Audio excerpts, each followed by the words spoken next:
혹시 궁금한 거 있으세요? 뭐 그냥 이거는 회사에 대한 궁금한 것도 뭐 물론 좋고 아니면 뭐 개인적으로 궁금한 거. 네. 처음에 말씀하셨을 때 보안 인력이 많이 부족하고 네, 부족하다고 하셨는데 네. 혹시 보안 어느 분야가 좀 많이 부족한 것 같아요? 보안 어느 분야가 부족하나? 예를 들어서 보안 컨설팅이나 뭐 관제 여러 분야가 있는데 어느 분야가 좀 부족한 것 같아요? 다 부족하다고 말씀드리면 안 되나요? 다 부족해. 이해했습니다. 지금 보안 관제도 관제고 보안 분석팀도 그렇고 컨설팅팀도 그렇고 지금 사람을 못 구해서 일할 사람이 없어요. 그러니까 일할 사람이 없는데 회사 입장에서는 계속 이제 돈을 벌어야 되니까 사업을 계속 나오잖아요. 그러면 저랑 맨날 싸우는 거예요. 영어면 여기 사업 없다. 아니 일할 사람이 없는데 자꾸 사업을 가져오시면 어떡하냐. 그러면은 어떻게 그럼 돈 안 받아야 돼? 이럴 수 있으니까. 전반적으로 전체적으로 좀 다 부족한 것 같아요. 근데 제가 이제 여러 다른 이제 학원에 가서 여쭤본 결과로는 이제 공부를 하시고 방향을 잡으신 분야가 IT 중에서 이제 개발 쪽을 많이 잡으셨더라고요. 개발 쪽이 물론 지금 당장에 연봉도 중요하잖아요. 연봉이 넘사벽이에요, 사실 넘사벽이에요. 그래서 그쪽으로 다 많이 가지 않나 싶긴 합니다. 그래서 이제 저는 이제 그거를 어떻게 해서든지 간에 극복을 하고자 내외부로 좀 건의를 좀 많이 하고 있어요. 그러니까 많이 없는 거는 둘째 치더라도 사실 들어오려고 입사 지원서를 좀 내는 사람들은 그래도 좀 많았었는데 그것조차도 많이 줄어버리니까 그러면 근무 환경을 바꾸서라도 좀 뭔가 나아지는 걸 아니면 편의를 좀 봐줘야 되는 거 아니냐. 뭐 예를 들면 재택근무를 시킨다든가 그게 안 되면 다른 강구를 하고 있긴 해요. 관제하는 사람으로서 입장에서는 가장 안 좋은 점이자 장점이자 단점이라고 말씀드릴 수 있는 게 야간 근무죠. 교대 근무. 뭐 예를 들어서 뭐 3교대, 4교대 이렇게 근무를 하는 거를 되게 어려워 하시죠, 당연히. 근데 왜 제가 이거를 장점이자 단점이라고 말씀드렸냐면 야간을 한번 맛보잖아요.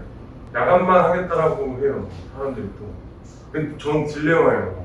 얘가 이제 어느 정도 이제 연차가 올라가서 난 얘를 이제 내 옆에다 두고 이런저런 일도 시켜야 되는데 야간만 하겠대요. 그럼 왜 야간만 하냐? 야간하는 게 쉬는 데가 더 많으니까. 요즘에는 이제 법적으로 주 52시간이 결정이 돼버려서 더 이상 이제 막 시키고 싶어도 그렇게 막 할 수가 없는 그런 상황이다 보니까 야간 근무가 사실 저 입장에서는 최대 좀 적이에요.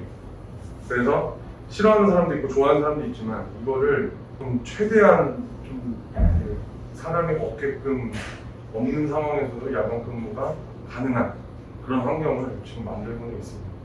저 나름대로. 맞아요. 파견을 나가게 되면 CM 운용 관련해서 파견을 나가요. CM? CM. 네. 파견 나간 회사 전산실에서 근무하는 거예요. 그 모르겠어요. 전산실이라고는 아니고 그것도 법적으로 정해져 있는 게 뭐냐면 만약에 대한항공이다 그러면은 대한항공 같은 경우에는 얘네가 따로 이 관제센터가 따로 있어요.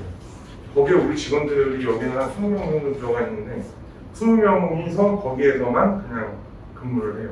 그게 담당자랑 직접 접촉을 할 수 있는 공간, 여기가 이제 파견사 고객사인데 내가 옆에서 근무를 한다. 이게 걸린대요. 그래서 좀 따로 분리된 데서 근무를 하는 걸로 알고 있습니다. 혹시 그러면은 파견사에서 본사로 가는 방법은 그럴 수도 있지만 거의 대부분 안 그러더라고요. 본사 오면은 내가 뒤에 맨날 욕만 하고 갈고만 앉아 있으니까 안 와. 잘. 하면 나가요. 여기가 편하네. 이런 데. 왜 그러냐면 이것도 이제 어떻게 보면은 참 딜레마인데 그런 케이스들이 많아요. 누가 봐도 다 알만한 그런 기업들이잖아요. 우리 회사 소속으로 여기에서 근무를 하다가 일로 가 그냥 이 집은 그냥 근로해요. 이게 왜 한 사례가 또 말씀드렸던 거냐면 얘네들도 사실 뽑을 사람들이 없어요. 얘네들조차도 신입을 뽑아서 하자니 좀 그렇고 또 경력직을 뽑자니 제일 최우선이 될 수밖에 없는 게 사실 이분들이 옆에서 그냥 같이 일했던 뭐 저희 직원들이죠. 물론 저희뿐만이 아니라 만렙도 있을 거고 쉐더스도 있을 거고 걔네들도 분명히 이런 기업들이랑 같이 일을 할 텐데 그쪽으로 이직하는 사람들이 좀 많더라고요. 물론 이제 여러분들 입장에서는 장점이 될 수도 있죠. 제일 잘 간 사람들이 금강원에다가 금강원으로 가고 서울시청에다가 서울시청으로 가고. 질문 좀 하죠. 네. 우리 학생들이 지금 만약에 오늘 면접을 봐서 채용을 하게 되면 네. 저 나이스 평가 정보를 시켜야 거기에 갈 확률이 많다라고 했죠. 아니 레스. 아니 여기는 제가 지금 그냥 잠깐 사례로 말씀드렸는데 여기 저 한 명이 네. 한 분이 들어가서 일을 해야 돼요. 아 그래요? 네. 그럼 그 회사가 무엇 하는 회사예요? 나이스 평가는 뭐야? 네. 아이핀이라고 아시나요? 아이핀? 네. 그 아이핀을 개발한 얘가 독점회사인데 아이핀을 만든 회사입니다. 그래서 여기는 근데 모르겠어요.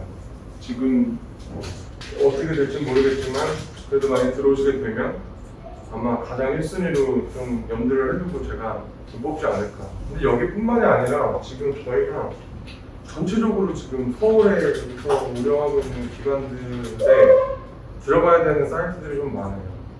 그럼 교육 들어가면 교육 커리큘럼이 있다고 하셨는데 며칠이나 되는 하루 만에 다 보는 사람들도 있고. 네, 왜냐면 이게 예전에는 누군가가 이제 저처럼 이렇게 나와가지고 계속 이제 말해주고 설명해주고 막 그랬지만 요즘에는 그렇게 안 해요. 그냥 온라인으로 오픈만 해놓으면 유튜브로 그냥 다 볼 수 있거든요. 그래서 시간과 장소에 대한 제약이 없어서 사실 맘만 먹으면 뭐 하루 만에라도 다 할 수 있죠.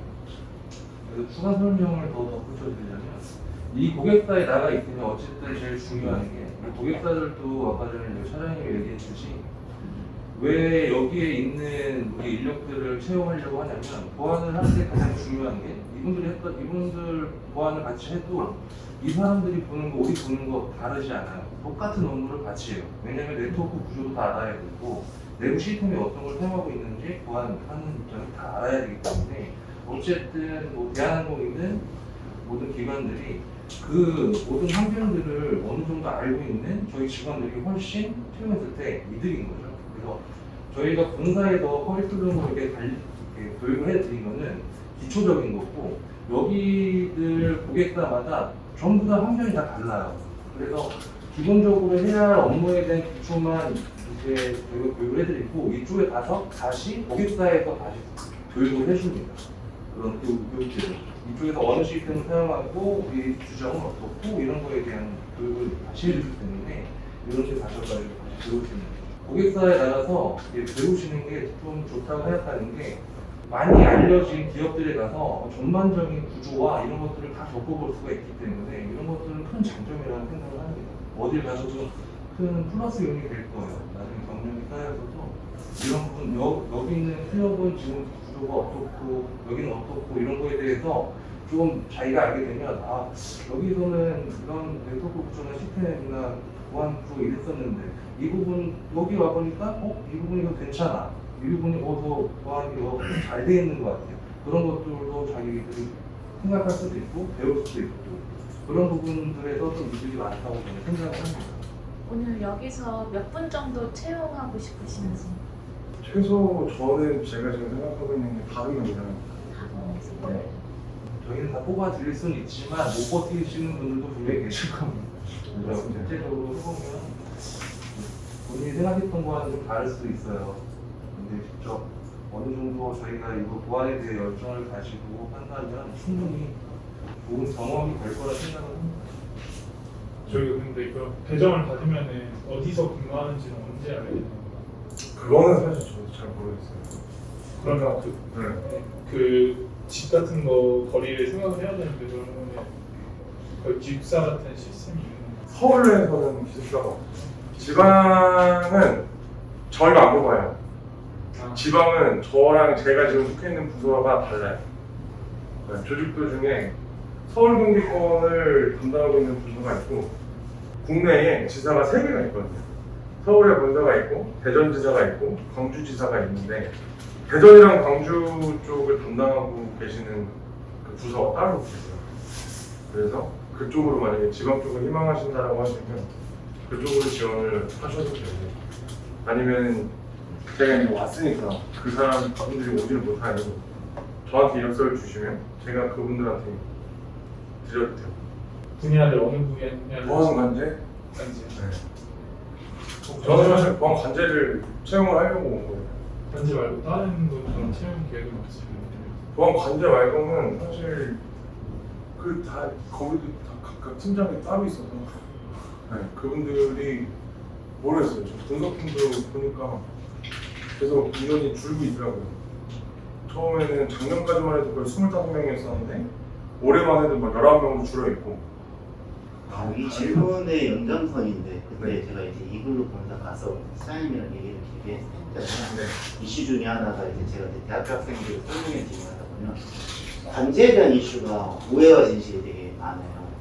얘기했지만 뭐 주야가 그 부분을 떠나가지고 오피라는 개념 자체가 굉장히 좀 아무런 지식이 없어도 할 수 있는 그런 식으로 사회 전반적으로 이렇게 얘기가 흘러가고 있는 게 전 마음이 좀 아프거든요. 그거에 대한 답변을 전에는 충분하게 해주셨는데 시간이 되시면 말씀 좀 해주시면 좋을 것 같아요.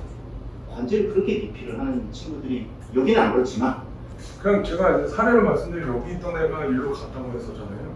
그렇게 간 애들이 관제 있는 사람들만 뽑아가지 여기서 만약에 컨설팅을 했다고 뽑아가고 그러진 않아요. 왜 관제에서 뽑아가냐면 관제를 해야지만 대한항공에서 뭘 쓰고 있는지를 걔네들한테밖에 몰라요. 분석을 한다? 물론 걔네도 알겠지만 분석은 그냥 모의킹만 해요. 취약점 분석 뭐 하고 컨설팅은 사실 뭘 하는지 잘 모르겠지만 컨설팅도 어차피 매한가지 똑같아요. 그냥 나가서 취약점 진단 해주고 뭐 관리적인 그런 지침 이런 것도 봐주고. 근데 관제를 방금 옆에서 말씀하셨던 것처럼 OP가 있어요. OP가 저도 안 해봐서 잘 모르겠는데 IDC 혹시 들어보셨나요? IDC? IDC라고 유명한 그 저희 우리 통신사 3사가 가지고 있는 IDC가 있어요. 거기에서는 그 운영하는 이 서버들이 엄청나게 많이 이렇게 몰려 있거든요. 거기 안에서 근무를 하시는 분들이 뭘 하냐면은 그 서버들에 이상이 있을 때마다 알려줘야 돼요. 그 전화를 해서. 왜 그러냐면 걔네가 그게 만약에 떨어져 버리면 만약에 웹서비스 네이버를 만약 예를 들면 네이버 웹서비스가 1시간만 죽어도 사실 제가 막 불편할 거잖아요. 검색도 안 되고 이러니까. 그럼 그걸로 인해서 받는 타격이 엄청나게 클 거라 그런 업무들을 하시는 분들이 계세요. 근데 그분들도 동일하게 저희가 하는 것처럼 교대 근무를 하시더라고요. 근데 그거 근무하시다가 저희한테 한번 오신다고 하셨던 분이 계셨는데 사실 안타깝지만 뽑을 수가 없었어요. 아무것도 몰라서 인젝션을 몰라요. 그럼 나는 안 뽑거든요. 인젝션이 뭔지는 몰라서 사실 인젝션이 어떻게 할 거다는 되게 많이 수많이 들었던 뭐 신규 코테이션 5와 1인 정도는 그래도 말을 해줘야지 뭔가 이제 얘기를 할 거리가 생기는데 그런 거를 모르셔서 안 됐죠. 안타깝지만 역으로 되묻고 싶은 거죠. 관제가 어떤 게 관제라고 생각하는지. 그래서 가끔 면접을 진행하다가 나중에 이제 끝나고 나서 제가 한번 여쭤볼 때도 있어요. 관제가 혹시 어떤 거 업무를 하는 거를 생각을 하고 계시는지 이렇게 한번 여쭤봐요. 그럼 진짜 그렇게 대답하시는 분들도 계세요. 모니터링 아닌가요? 저희 회사에서 이제 오셔서 보시면 앞에 이제 막 이렇게 크게 이제 텔레비 같은 게 있는데 그걸로 거기서 이제 떨어진 거 이렇게 보고 있다가 전화하고 가요. 그거 업무를 하려면 제가 인젝션을 왜 물어봤겠습니까? 네.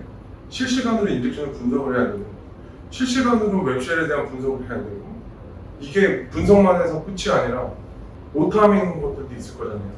그래서 오탐은 왜 오탐인 거고 이게 정탐이면 왜 정탐인 거고를 분석을 해. 그래서 저희 팀 이름을 바꿀 겁니다. 제 팀 이름 지금 온도 관제팀인데 나도 관제 분석팀으로 바꿔달라고. 우리가 하는 일이 관제도 관제지만 관제 안에 분석이 거의 90% 이상의 개념이 담겨 있는데 사실 관제팀 하다 보니까 그냥 모니터링만 하고 있는 팀으로 생각하는 사람들도 있는 것 같아요. 그래서 저는 아예 그냥 제 목표지만 내년에는 어떻게 해서든 팀명을 바꾸고자 그렇게 하려고 합니다. 사실 분석팀 팀장님도 저희 팀에 와가지고 뭐 물어봐요. 이 로그가 진짜 맞느냐 안 맞느냐. 굉장히 좋은 말씀 해주신 것 같아요. 녹화 다 잘 됐죠? 제가 여기 좀 연준문 차장님의 얘기에 첨언을 드리면 안내 담당자는 못 받고 실더스는 담당자를 가서 미팅하고 쇼잉도 진행을 한번 했었는데 그쪽 담당자가 얘기를 하는 거는 만약에 이제 설계 쪽이나 컨설턴트 쪽이나 필드로 못 보낸대 신입을 사실 현실적으로 일단은 어떤 이제 경력이 좀 있는 친구들 대상으로 그래서 경력자만 채용을 보통 많이 하려고 하고요. 이글루 같은 경우에는 어쨌든 그런 채널을 좀 여러 개 두어서 이제 진행을 하고 있으니까 사실 뭐 관제 얘기를 잘 해주셨으니까 거기서 얘기는 줄 수 있도록 하고 어떤 일단은 여러분들은 경력을 좀 많이 좀 쌓고 시야를 좀 넓힌 다음에 추후에도 여러 가지 채널을 좀 생각해 드리는 것도 좋은 방법이지 않을까라는 생각을 합니다. 마지막 하나. 네. 성비 어떻게 되나요? 성비? 저희 팀에서 지금 근무하고 있는 총 11명 중에 여성분이 몇 명이? 6명? 6명인가 7명 정도? 몇 명 중이에요? 11명 중에 11명 중에 6명. 그 정도 돼요. 보통 전체 투움에서 쳐보면 7대 3? 네, 뭐그 정도. 6대 4 정도? 6대 4? 얼추 다 되셨나요? 네, 다 되신 것 같고 지금 어쨌든 시간이 이제 거의 50분 긴 시간 할애해 주셔서 좋은 얘기를 해주신 연준구 차장님께 큰 박수. 네, 고생하셨습니다.